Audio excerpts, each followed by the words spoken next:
Anderson, you flagged the wrong clause again. If we keep letting you slow things down, we'll never close this deal. That's what Madison Torres said in front of the entire strategy team. No thanks for catching a potential regulatory nightmare. No acknowledgement that I'd just saved Pacific Industries from a federal audit. Just that condescending tone like I was some relic blocking her path to the C-suite. I'm Bob Anderson, 52 years old. After 6 years in the Navy, I joined Pacific Industries at 27 and spent the last 19 years keeping this company's regulatory house in order. 23 years total taught me that shortcuts kill people in the Navy. Shortcuts kill companies in corporate. Same principle applies in risk management. You cut corners, people get hurt. In this case, pension funds worth hundreds of millions. So anyway, I'm staring at my screen, cursor hovering over this clause buried in Section 12.7 of the Master Services Agreement. Liability transfer language so vague it could shift $50 million in post-acquisition regulatory fines straight back to us. The kind of detail that gets executives hauled before congressional committees for SOX compliance violations. But what do I know? I've only spent 19 years building bulletproof compliance frameworks while fresh MBAs treat Reg FD disclosure requirements like suggestions. They used to call me the company's insurance policy. Now I was slowing down progress. The culture started shifting the moment they brought in Madison, our new director of business development. 29 years old, top-tier MBA, shoes that cost more than my monthly car payment. Day 1, she called my documentation legacy thinking. Day 3, she started routing decisions around me through Ashley Porter, the CEO's 26-year-old granddaughter who once asked if Dodd-Frank was a law firm. Before I knew it, by month 2, calendar invites stopped including me. I didn't take it personally at first. There's always jockeying during major acquisitions, especially when Pacific Industries was eyeing a $580 million deal that would make or break quarterly numbers. I figured I'd weather the storm like always, let them play their games, then quietly clean up the mess before it hit audit season. But this time felt different, started with the red lines disappearing. Normally, I'd mark up every new contract, flagging potential SEC violations, highlighting conflicting clauses, all that unglamorous regulatory work that nobody appreciates until the fines start flying. Except suddenly, drafts were bypassing me entirely. I'd discover changes after they were already sent to outside counsel. Once I opened a shared document to find my entire risk assessment section deleted like I'd never existed. Then came the modernization meetings. Performance reviews disguised as strategy sessions in conference rooms that smelled like overpriced catered lunch and corporate doublespeak. Bob, we value your attention to detail, but today's business environment requires agility. That's Madison speaking while clicking through slides filled with buzzwords like synergy and velocity optimization. Agility, right? Meanwhile, I'd caught 3 potential compliance violations in Q2 alone that could have triggered federal investigations. One would have invalidated the buyer's letter of intent entirely under Section 404 requirements. But hey, that's just me being risk-averse instead of solutions-oriented. Their words, not mine. There was one moment that really got under my skin. We're prepping documentation for buyer-side due diligence, and Ashley, God bless her LinkedIn-optimized brain, asked if we even needed all that boring compliance stuff. When I explained it was legally required under federal banking regulations, she actually laughed. Like, what's the worst that could happen? I looked her dead in the eye. A $50 million regulatory fine and potential criminal charges. She blinked like I'd spoken Mandarin. That's when I started backing up my files. Every draft, every change log, every email thread with timestamps. Not because I was planning revenge, but because I'd been around long enough to know how these stories end. When deals go sideways and blame starts flying, the guy who asked uncomfortable questions always becomes the fall guy. Had been quietly saving everything for weeks when they decided to make their move. Still, I didn't expect them to act so fast. The following Tuesday, I walked into my weekly one-on-one with HR. Some new director was there, VP of Excellence or whatever they're calling hatchet men these days. They handed me a severance letter printed on heavy stock paper like it was a wedding invitation. Effective immediately, restructuring initiative. Best of luck in your future endeavors. They said I could keep my laptop for 24 hours to wrap up administrative access. No transition meeting, no knowledge transfer, just a firm handshake and thanks for your years of service. I walked out squinting in the afternoon sun like someone had just erased my nameplate from the building directory.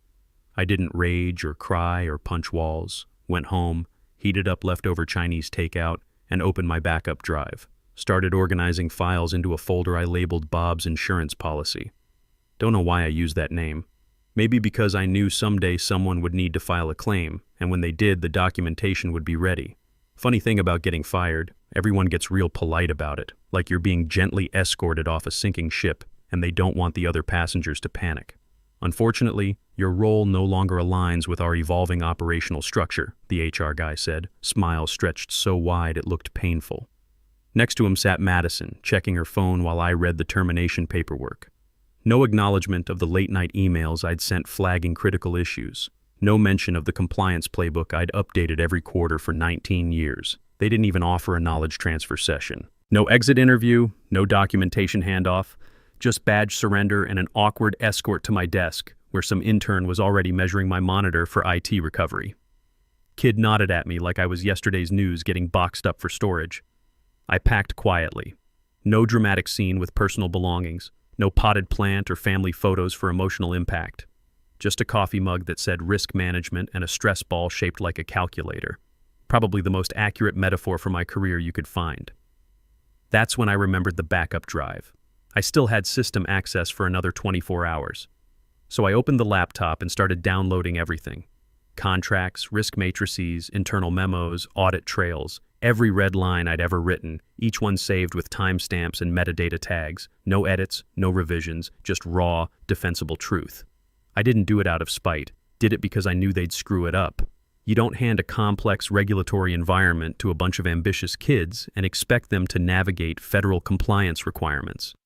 You don't put pension fund security in the hands of someone who thinks regulatory frameworks are legacy overhead. The folder on my desktop slowly filled with document after document. Named it continuity documentation at first, then changed it to Bob's insurance policy when the irony hit me. Even updated the metadata tags to reflect the name change, let them explain that in an audit.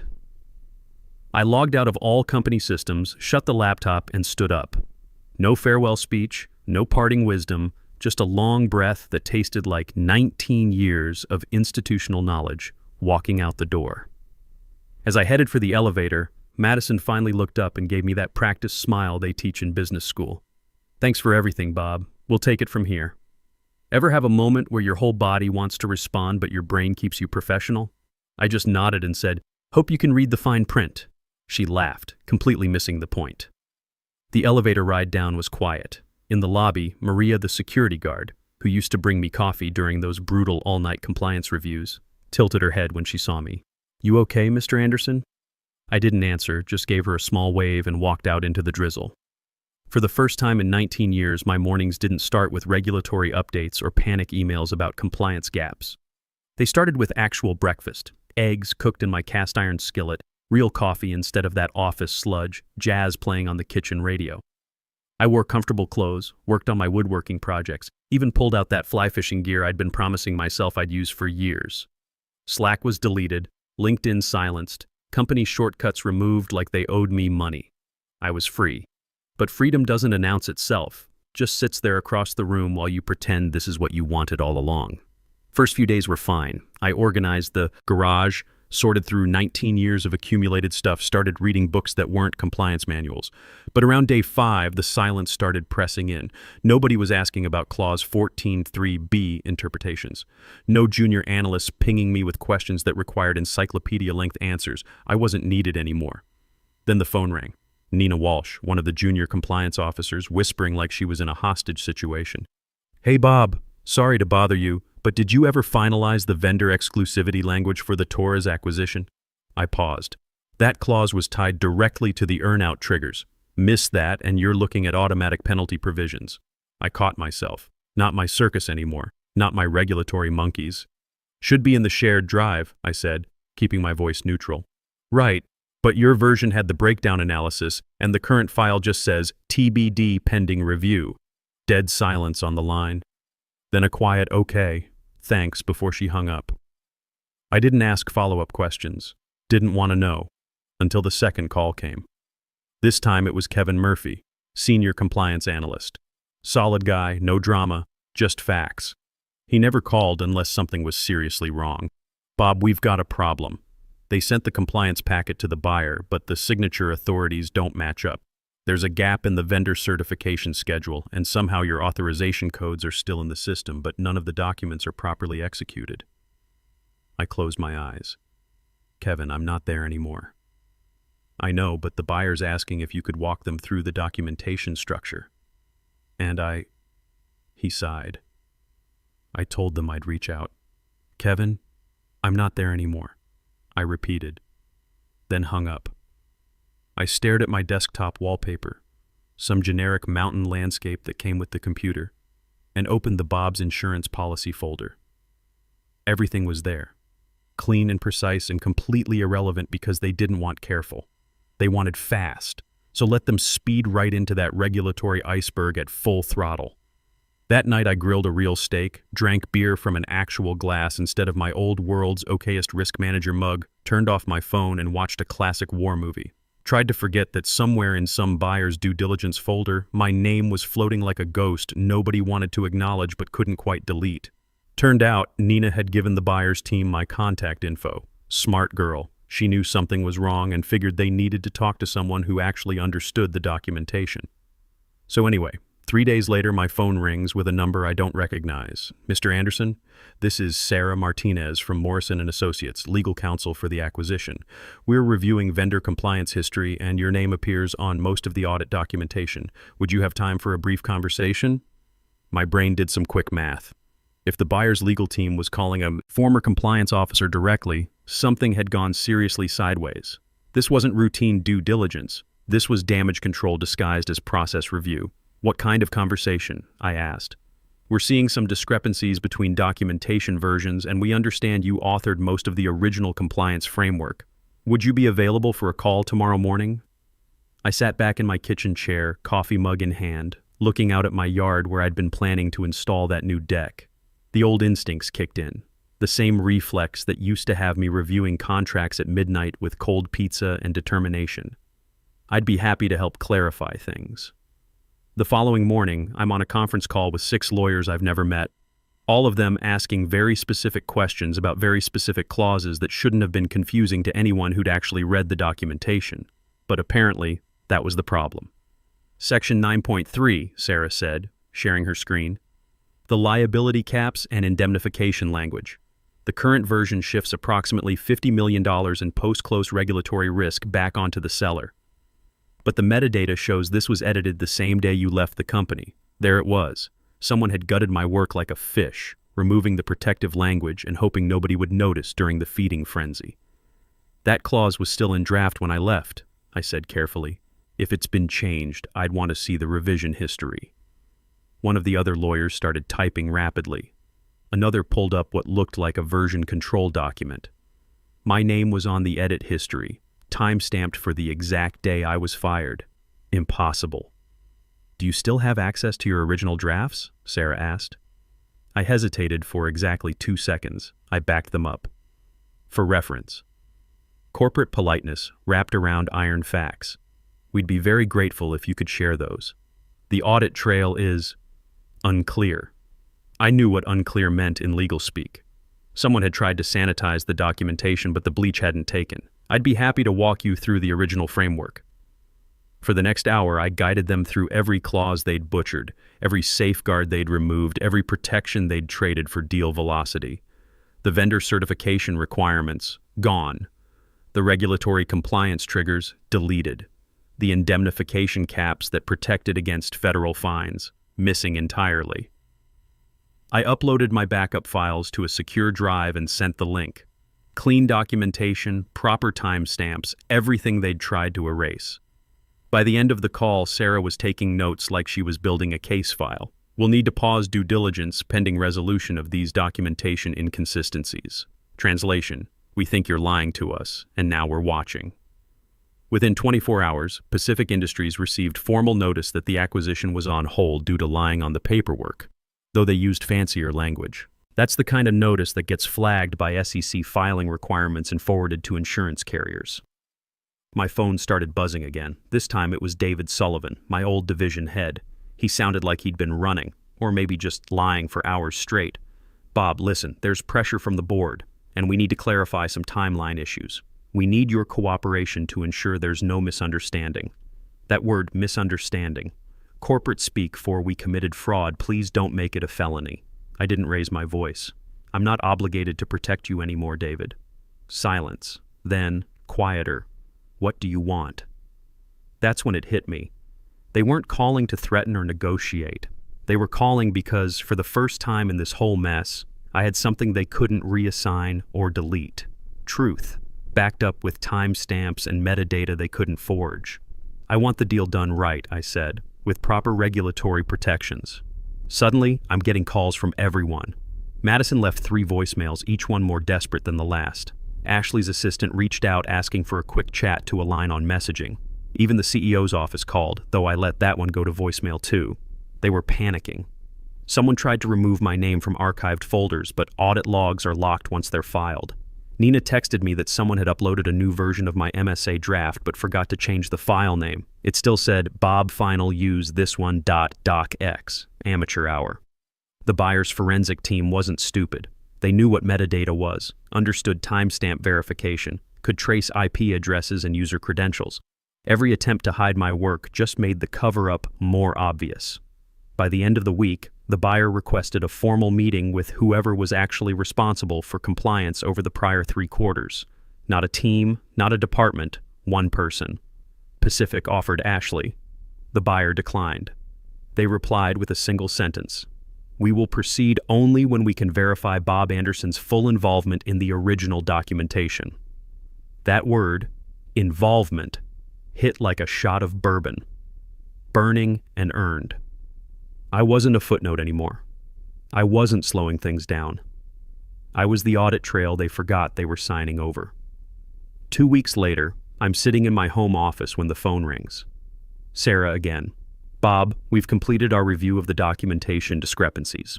The original compliance framework you developed would prevent significant regulatory exposure for both parties. We'd like to discuss bringing you on as a consulting advisor to oversee the corrected due diligence process. I leaned back in my chair, looking out at that deck I'd finally started building. What kind of consulting arrangement?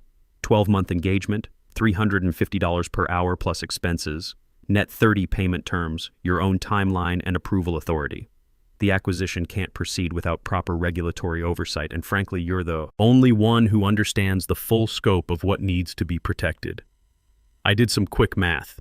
$350 an hour versus my old $95,000 salary. That was more than triple my hourly rate, with the authority I should have had all along. I'd be interested in discussing terms, I said. Within 48 hours, I had a contract offer on my desk. Not just any consulting gig. Oversight authority for the entire regulatory transition. Madison Torres was promoted to a special projects role in strategic initiatives, which is corporate speak for career purgatory. Ashley Porter was quietly transferred to the family's charitable foundation where she could do less damage. David Sullivan got reassigned to vendor relations, which is where you put division heads when you're too polite to fire them outright. The beautiful part, they had to announce my return in the company newsletter. Pacific Industries is pleased to welcome back Bob Anderson as Senior Regulatory Consultant for the Morrison acquisition transition.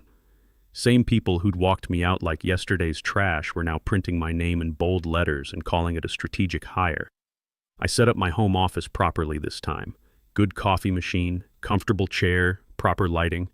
The same documents I'd been protecting for 19 years, except now people listened when I flagged problems. Not because I was shouting, but because when everything else fell apart, my work still stood. First day back on the project, I'm reviewing the corrected MSA with the buyer's team. Every clause restored, every protection reinstated, every safeguard I'd originally written now treated like gospel instead of inconvenience. Sarah walked through each section like she was reading from a manual I'd written, which technically I had. Section 9.3 Liability caps, restored as per Anderson framework.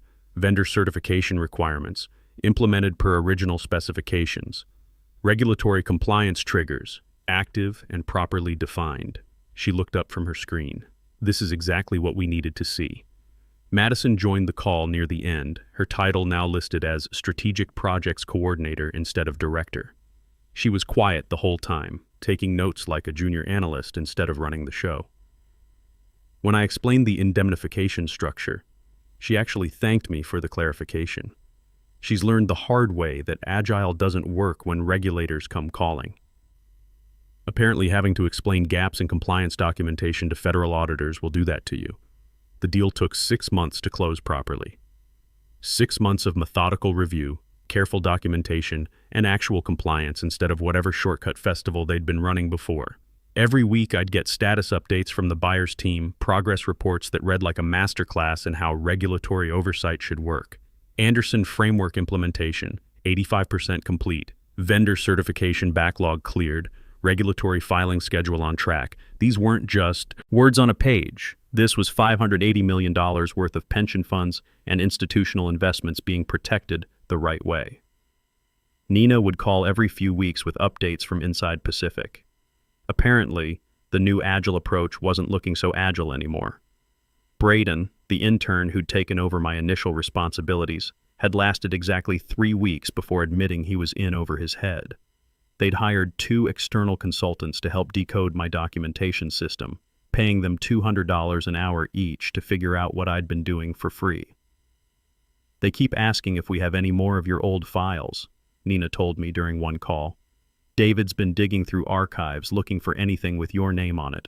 Turns out the critical compliance protocols, the ones that actually matter from the last 15 years, were your work. Before that, it was basic stuff anyone could handle. Meanwhile, I'm working from my deck, laptop balanced on the patio table, watching birds while reviewing indemnification clauses. Not a bad way to spend a Tuesday morning. The consulting work was exactly what regulatory oversight should be. Thorough, methodical, properly documented. No rush jobs, no corner cutting, no 29-year-old directors telling me that procedures were legacy thinking. Kevin Murphy reached out in month 4 with news that made me smile. Bob, you should know, they brought in Morrison and Associates to audit our entire compliance department. Guess what they found? He paused for effect. Everything you flagged over the past 2 years. Every single issue you raised that got dismissed as being too cautious. The audit report was 47 pages long. Every risk I'd identified, every procedure I'd recommended, every safeguard they'd ignored, all listed as critical deficiencies that needed immediate attention. The same warnings they'd called paranoid busy work were now labeled essential regulatory protections. They're implementing your old procedures as the new standard, Kevin continued. Madison's been tasked with studying your methodology and creating training materials. She's basically teaching people how to do what you were already doing. That's when the real satisfaction hit. Not revenge, vindication. There's a difference. Revenge is emotional, personal, destructive. Vindication is professional, factual, constructive. My work was being validated not because I demanded it, but because reality had no choice but to acknowledge it. The buyer's final approval came through on a Friday afternoon. Sarah called personally to deliver the news. Bob, we're cleared to close. Every regulatory requirement met, every compliance standard satisfied, every protection in place. This is how acquisitions should be handled. The closing documents were beautiful. Clean signature pages, proper execution, no gaps in the audit trail. Section 9.3 liability caps, exactly as I'd written them. Vendor certification requirements, implemented per my specifications. Regulatory compliance triggers, active and enforceable. The $50 million in potential fines that could have destroyed both companies was now properly allocated and insured against. My final invoice was for $168,000, 6 months of work that had saved them exponentially more. The same expertise they'd valued at $95,000 annually was now worth $350 an hour because they finally understood what they'd almost lost. Got a call from David Sullivan the day after closing. His voice was different, respectful in a way it hadn't been for months before I was fired. Bob, I wanted to thank you. I know the transition wasn't handled well and I know we made mistakes. But the way you handled the consulting engagement, professional, thorough, no grudges, that says a lot about your character. I appreciated that. Not because I needed his approval, but because it meant the lesson had been learned. David, I never wanted to slow anything down. I just wanted it done right. We understand that now, he said. For what it's worth, your consulting work set a new standard for how we approach regulatory oversight. We're implementing your procedures company-wide. The contract officially ended last month, but they've already asked about a renewal for next year's acquisition pipeline. Apparently, word got around in the industry about the Anderson framework for regulatory compliance. I've had 3 other firms reach out about consulting opportunities. I'm thinking about it, The money's good, the work is satisfying, and people actually listen when I flag problems. Plus, I can do it from my deck with good coffee and peaceful mornings. Not many 52-year-old ex-Navy guys get a second act this good. Last week, I ran into Madison at the grocery store. She was polite, professional, even asked how the consulting business was going. No hard feelings on either side, just two professionals who'd found their appropriate levels. She's apparently doing well in strategic projects, working on long-term planning initiatives that suit her MBA training better than regulatory oversight. "Bob," she said as we were leaving, "I wanted you to know, working through your documentation taught me a lot about attention to detail. I understand now why you were so careful about everything. That meant more than any apology could have. Understanding is worth more than being right." I'm back home now, finishing up some paperwork for a new client. The deck is completed, the fish are biting, and my calendar shows $350 an hour meetings for the next 3 months. Sometimes you don't need to raise your voice or make dramatic gestures. You just need to be the last person they can't delete from the audit trail. The acquisition closed successfully, both companies are thriving, and pension funds are secure. Regulatory compliance isn't glamorous work, but it matters. Experience beats velocity every time, especially when the stakes are real and the regulations have teeth. Turns out there's no substitute for doing things right the first time. The market values that now, even if it took them 19 years to figure it out.